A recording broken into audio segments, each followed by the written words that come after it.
Also zunächst mal gab es einen Maler in meinem Haus, der Moslem war, und der hat dann eine Handwerksarbeit durchgeführt. Und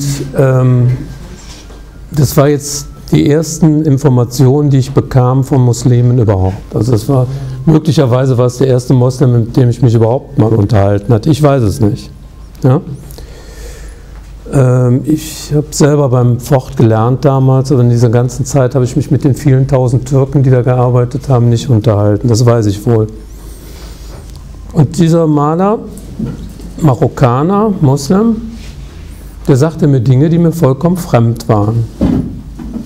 Also, dass die Muslime Jesus verehren, Maria verehren und dass einfach ein Prophet noch nach Jesus gekommen war. Und das erste Gefühl, was sich bei mir einstellte, war, jeder Christ weiß, wie es ist, dass die Juden, wie der Christ fühlt, dass die Juden Jesus nicht akzeptiert haben. So bekam ich jetzt das Gefühl, dass ich als Christ Mohammed nicht akzeptiert habe, also für die Muslime. Und das ließ mir dann keine Ruhe. Und dann machte ich mir Gedanken darüber. Und das hat mich dann die Zeit danach beschäftigt, dass da irgendwas falsch gelaufen sein muss. Aber das war mir alles sehr unbekannt zunächst mal damals. Ich wusste es nicht. Ne? Und in dem Zusammenhang war es halt so, dass ich nachher gemerkt habe, dass ich mich jetzt mit der Wahrheit beschäftigt hatte, das, was wirklich passiert war, das, was für mich vollkommen unbekannt war. Und ich habe ja dann nachher auch die Koranverse dazu gehört, wenn der Mensch einen Schritt aller entgegenkommt, dann kommt er ihm komplett entgegen oder 10 Schritte entgegen. Und solche Dinge sind dann in dieser Zeit passiert. Ich habe dann immer mehr gemerkt, dass ich mich von der Unwahrheit zur Wahrheit bewege. Dann sind auch noch so Dinge passiert, die mich vollkommen verwundert hatten, dass eine Religion logisch ist. Also ein Christ empfindet seine Religion, seinen Glauben nicht als logisch. Er empfindet ihn eher so, wie es dann nachher im Koran steht, dass es die Fußstapfen seiner Eltern sind. Punkt, Ende aus, was anderes gibt es da nicht. Deswegen muss man diesen Leuten auch helfen. Ja, die Christen sind hilfsbedürftig, ja, weil sie in der Unwahrheit leben und ihnen nie einer die Wahrheit erklärt hat. Ja. Und ja, diese Sache hat mich dann so verblüfft, dass eine Religion logisch sein soll.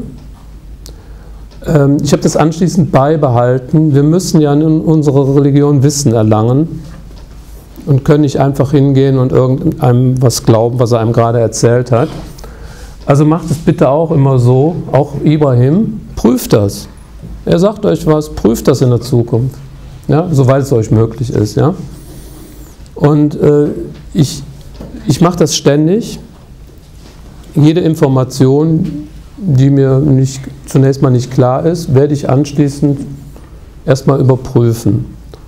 Und das ist eine Sache, die Sicherheit gibt. Also, dass wir nicht auf Glauben angewiesen sind im Sinne von Ungewissheit, sondern dass wir einen Glauben besitzen, der mit Wissen unterbaut ist und die wir alle überprüfen können. Ja. Was man auch sagen muss, ich habe sofort gute Brüder um mich drumherum gehabt und wissende Brüder. Einer davon ist Ibrahim. Das ist sicherlich ein Vorzug, den man dann hat, weil das geht wohl nicht allen so. Das habe ich dann auch immer wieder erfahren, dass manche Muslime sich isoliert fühlen.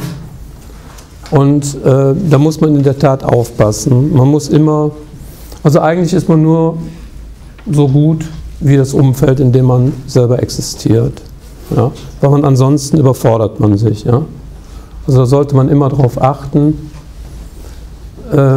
dass man sich mit guten Muslimen umgibt, mit guten Menschen umgibt und nicht mit weniger guten oder mit schlechten Menschen, schon gar nicht. Dann darf man sich auch über manche Dinge nicht wundern, die dann passieren können, wenn man mit schlechten Menschen zu tun hat, weil die üben dann auch einen schlechten Einfluss auf einen aus. Und da war ich dann auch immer sehr dankbar drüber, dass ich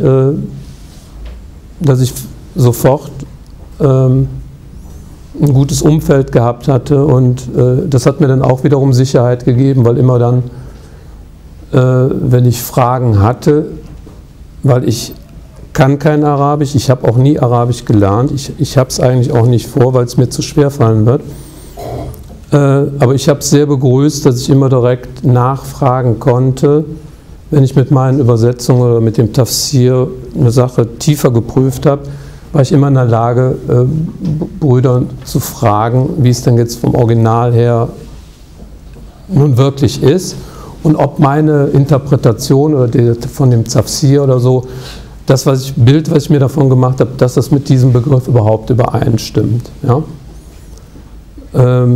Das ist nochmal ein Grund, warum man sich mit wissenden Leuten umgeben sollte, weil dann kann man auch immer fragen, wenn man ein Problem hat. Aber auch dann wieder das nochmal wiederum überprüfen und nicht einfach nur blauäugig annehmen. Ja, das war es gerade zum Groben und Ganzen. Es sind noch detaillierte Dinge passiert, wo man Unterstützung bekommt, wenn man die Wahrheit sucht. Das war bei mir beispielsweise eine Situation mit Alkohol trinken. Ich war ein ganz normaler europäischer, deutscher Trinker. Das sind Leute, die nahezu jeden Tag Alkohol zu sich nehmen. Die brauchen eigentlich nur älter zu werden, dann haben sie irgendwann mal ein Alkoholproblem in irgendeiner Form. Und das ist mir also ganz leicht gefallen, diesen Verzicht auszuüben. Ja? Ich habe das eigentlich gar nicht gespürt. Also das sind sicherlich solche Unterstützungen, die man dann bekommt in so einer Situation. Was auch noch passiert ist, dass Unwahrheit auch immer was mit diesem Schleier zu tun hat, mit dem die Menschen leben. Ihr dürft euch da manchmal nicht so wundern, und die Schwierigkeiten sind eigentlich vorprogrammiert, wenn ihr versucht, diesen Menschen die Wahrheit nahezubringen. Stellt euch immer so vor, dass die gar nicht die Wahrheit 1:1 bei ihnen ankommt, sondern dass da immer ein Schleier davor ist, der das Ganze für sie unklar macht. Ein Mensch, der konvertiert und der sich mit dieser Wahrheit auseinandersetzt, der verliert diesen Schleier. Das heißt also, das ist eine der Formen der Unterstützung, die man bekommt, dass man die Wahrheit auch wieder als Wahrheit sieht. Man glaubt es eigentlich nicht, es ist aber wirklich so. Man hat es vorher nicht gesehen. Ja? Also man hat hier in diesem westlichen System immer viel von der Gehirnwäsche aus dem Ostblock gehört, also dass die im Ostblock die Kommunisten eine Gehirnwäsche bekommen hätten. Gibt es ja immer wieder Geschichten, dass das in irgendwelchen Lagern passieren soll. Vielleicht gibt es auch Umerziehungslager, wo die Leute gebrochen werden. Ich habe es nachher mehr und mehr mit diesem Schleier so empfunden, dass die Gehirnwäsche eigentlich hier stattfindet. Ja? Also ich habe mich als jemand empfunden, der mit diesem Schleier zusammen eine Gehirnwäsche hatte, und als dieser Schleier verschwunden war, war die Gehirnwäsche verschwunden, und dann hat man die Dinge wieder so gesehen, wie sie sind. Ganz real. Ja? Aber das muss man halt wissen. Vieles, was die Leute hier machen, ist nicht nur Bösartigkeit, sondern es ist ihre Unwissenheit. Es ist der Schleier, mit dem sie umgeben sind. Und eigentlich sind es ja alles Sachen, die wir vom Koran her kennen. Sie sind in den Fußstapfen ihrer Eltern. Da kommen die nicht raus. Deswegen ist diese Dawa auch so wichtig. Von jedem Einzelnen. Jedes Gespräch, was jemand über den Islam führt, ist in dem Sinne Dawa und Unterstützung für den Islam. Das ist notwendig, weil das findet alles in individuellen Situationen statt. Und dann möchte ich an der Stelle auch abschließen, immer an den Ausgangspunkt denken. Ich hatte einfach nur eine durchnässte Wand, die trockengelegt werden musste, und anschließend kam ein Maler, der die wieder gestrichen hatte. Ja, das sind individuelle Lebenssituationen, in denen wir uns befinden, und die haben wir alle, und in diesen individuellen Lebenssituationen müssen wir halt mal den Mund aufmachen. Ja, so wie ich jetzt hier.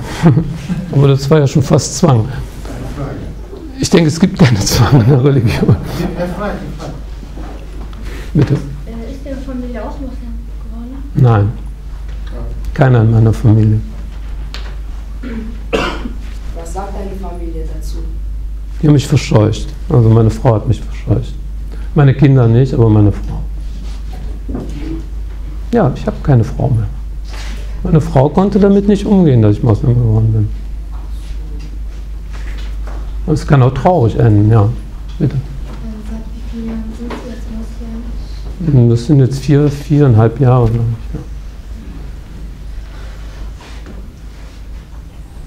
Bitte?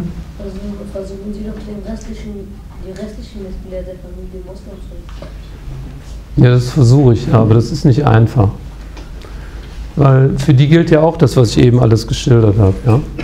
Dieser Schleier und diese falschen Vorstellungen und die Fußstapfen der Eltern. Guck mal, wie kompliziert das ist. Die Fußstapfen meiner Kinder bin ich selber. Weil ich war Christ gewesen, als ich sie erzogen habe.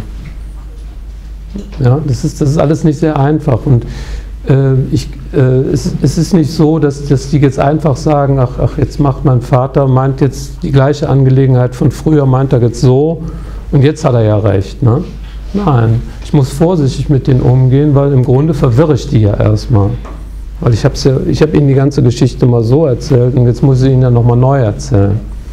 Also muss ich mich da zurückhalten an der Stelle. Und es sind Erkenntnisse, die die Kinder eigentlich mal selber bekommen. Vielleicht brauchen die mal einen Anstoß von außen, vielleicht von euch, von irgendjemandem. Ja? Inshallah. Noch eine Frage? Wollen Ihre Kinder auch vielleicht Moslem werden? Bis jetzt nicht. Bis jetzt nicht. Wir brauchen Anstoß gleich. Ja, sieht ihr. Jetzt die letzte Frage hier. 15 und 16. Ja, noch Wie sind Sie Moslem geworden? Wie? Ja, Ein bisschen Detail. Wie hat er die Shahada ausgesprochen und so weiter? ja. Also ich habe sie nicht so spektakulär ausgesprochen, wie das jetzt auf der Seite selber immer ist, wenn da Menschen anrufen und telefonieren. Das ging bei mir über einen Zeitraum, sodass nachher gar keiner richtig wusste, wann ich das ausgesprochen hatte. Und um das nochmal abzusichern, habe ich dann irgendwann mal, als im Umfeld von Ibrahim Christen da waren, die ihr Glaubensbekenntnis ausgesprochen haben, habe ich das einfach offiziell nochmal gemacht. Aber da ich jetzt relativ am Anfang schon angefangen habe zu beten, ist das Glaubensbekenntnis ja auch ein Bestandteil von unserem Gebet und wir sprechen es ja eigentlich oft genug dann auch am Tag aus. Und aber manchmal hatte ich mir dann doch, ich spüre das dann immer, bei manchen Menschen, die da auch am Telefon da anrufen, merke ich, was das für eine Veränderung im Moment bei denen durchführt. Und diese Veränderungen, die kenne ich ja auch, aber die waren dann bei mir nicht auf den Punkt bezogen, sondern auf mehrere Situationen bezogen. Und